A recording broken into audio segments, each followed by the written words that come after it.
Hi you guys, welcome to PJ's Diaries. Today I have 30LUCIANO. And what do you do? A rapper, business owner. Yeah. Business. Engineer. So today we're just gonna ask Luciano 7 quick questions, briefly about what is art to him, how it shaped him, and what it's doing for him. But to start it off, to warm us up, what do gender roles mean to you? What's your standpoint? Well, I'm big on the Bible, so I go off of what the Bible says. Man leader. I guess life is about the man becoming a better man, the woman helping him be a better man, and in return, the man takes care of the woman. Right. God-fearing. Were you raised in the church, or is that something you... Yeah, as a child. I was like on the step team, my mom in the choir, Okay, now. Right, raised right. For the second question, how do you feel about the push of LGBT rights lately?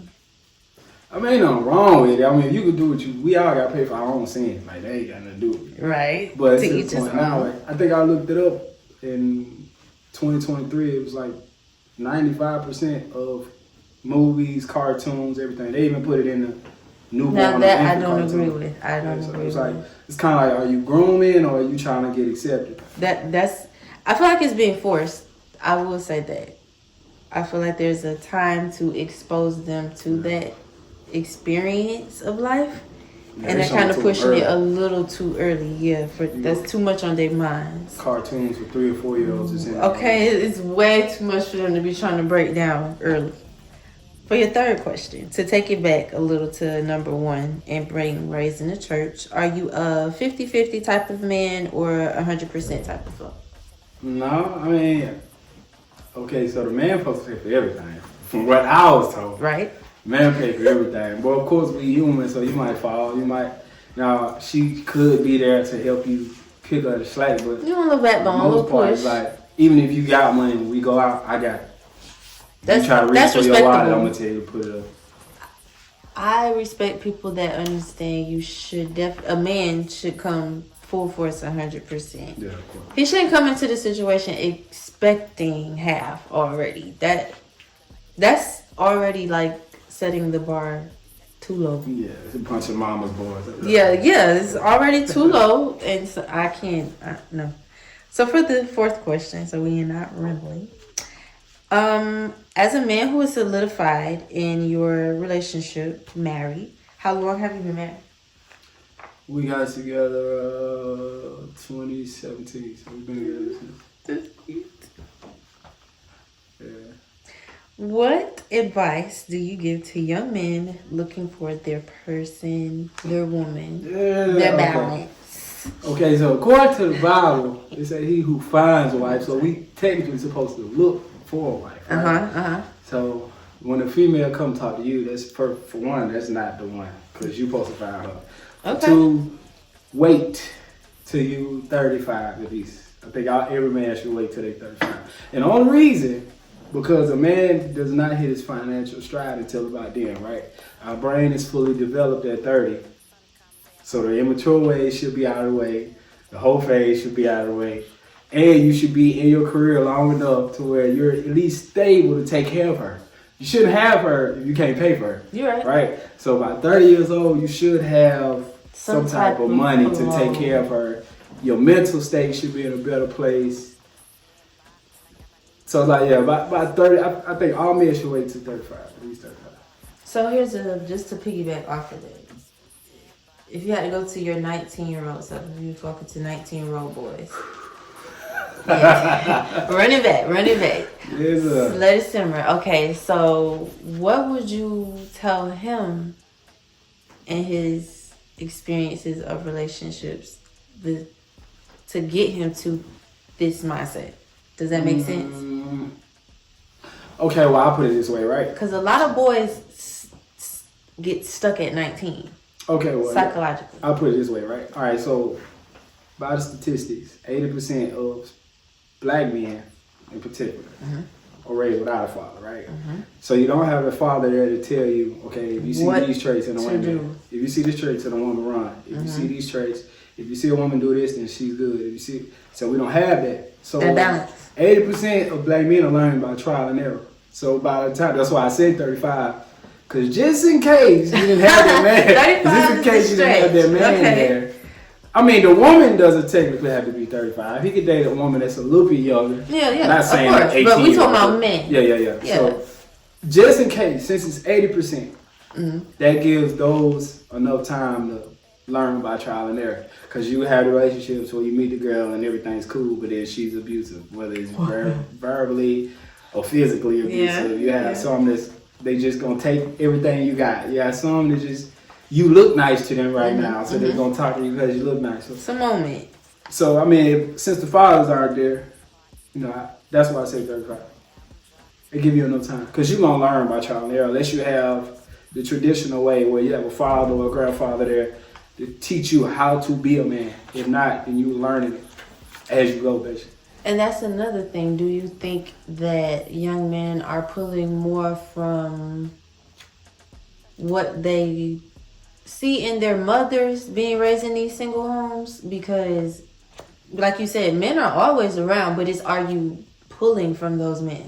Well, I'll put it this way, right? So I had a father in my life, but he was a government contractor, so he was gone. Okay. So he was gone from the time, and they still were married this whole time, so they're not But divorced. he was gone He was working. traveling, So from the time, I think, 7 to 18 or something like that, he was gone.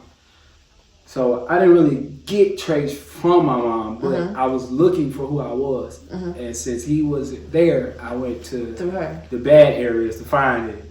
So that's when you start hanging with the gangs, and that's when you start hanging with the drug dealers. Yeah. And it's not you doing it because you think it's cool, but you don't know what's cool. What's the experience? I don't what know you're how being I'm drawn supposed to. Stand up as a man, how you're supposed to stand up for yourself, how you're supposed to walk, how you're supposed to carry yourself.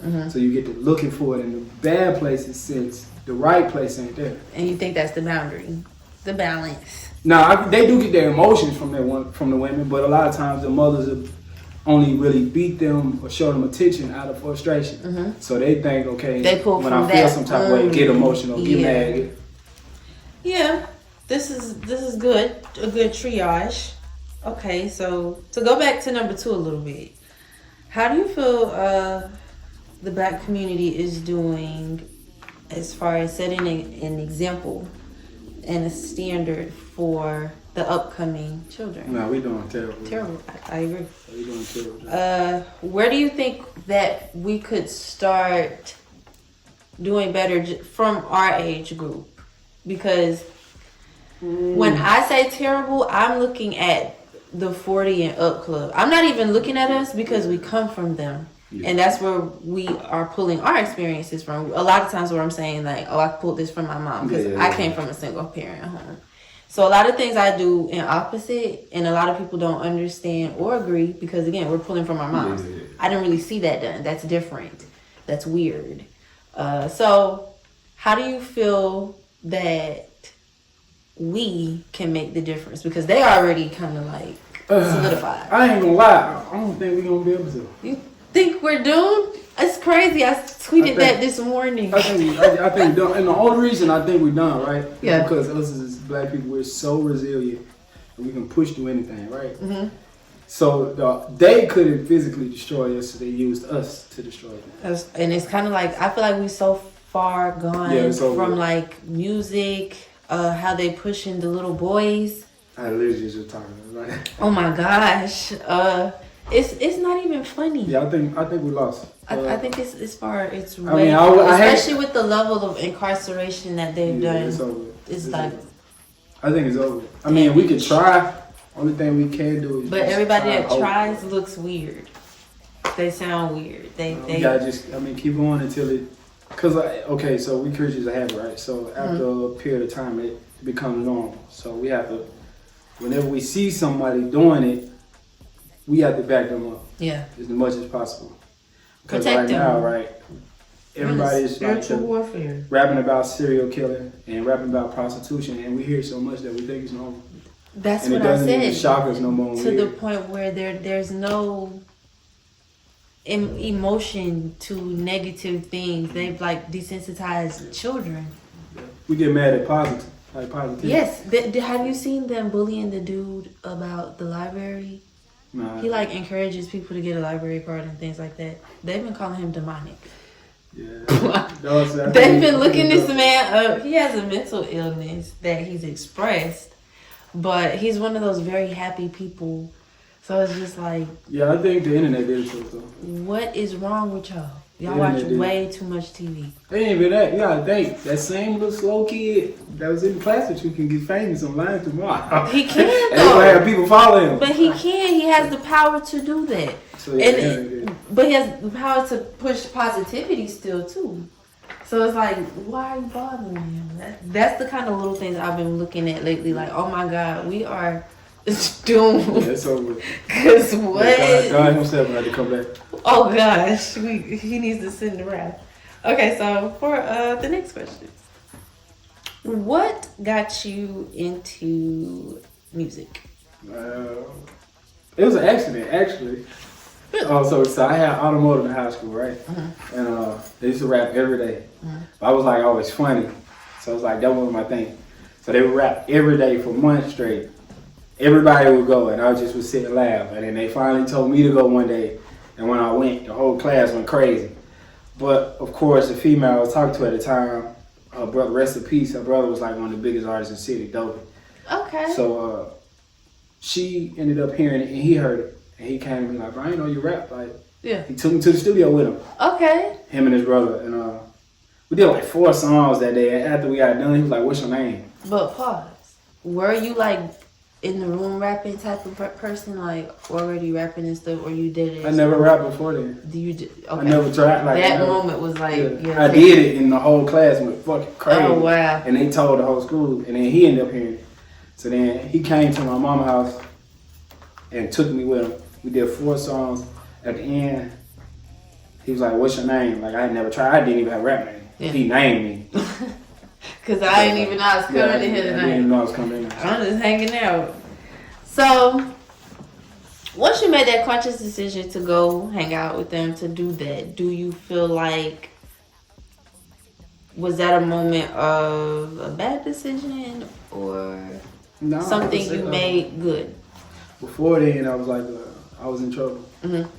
So like, I like how it sounds so much that I fell in love with it, and it kept me out of trouble. Yeah. And I started seeing, okay, well, they going over there to try to rob somebody, and I normally would go with them, but it's like, okay, now I'm going to the studio. Actually, let me go to the studio. So it like actually saved my life. It's safer in here.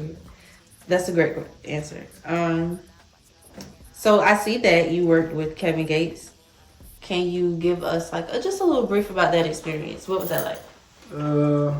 It was different for sure. It let me know the business. Let me see the dark side of the business also. How it works up front. Yeah, how it works, how sneaky people are, how can I, not him per se, but right, the people around the brand. Do you feel like it had strayed you away from the craft, or did it make you hungrier? Okay. I still pull up in that Porsche and shit. I need that, yeah. Right. Just a little hard work. Yeah, I need it. And once I start seeing it, let me know that it's real. Like it could be achieved. It could be achieved. Especially knowing his background. It's like, okay, if he can do this shit, I know for a fact I can do it. I wasn't big on Kevin Gates, so I don't really know his background. But I do respect his brand, what he's done. It's very respectable, nonetheless. And then I met Young LA and other artists and stuff like that. So just meeting all them help. Good networking. Who is 100 Gang? 100 It Gang. I'm sorry. Okay, 100 Gang is Draco, RP Mozzie, Rico Richie. I don't know if you remember him. If you ain't got no haters, you ain't poppin'. He dropped a song like probably 7 or 8 years ago. If you ain't got no haters, I you ain't remember the lyrics. Yeah, so it's like 8 of them. Poom, Young Scooter's part of 100 Gang. DIARIES and Sean is part of 100 Gang. It's I think Walker Flocka's and probably like 2 of them. It's a good album. Okay.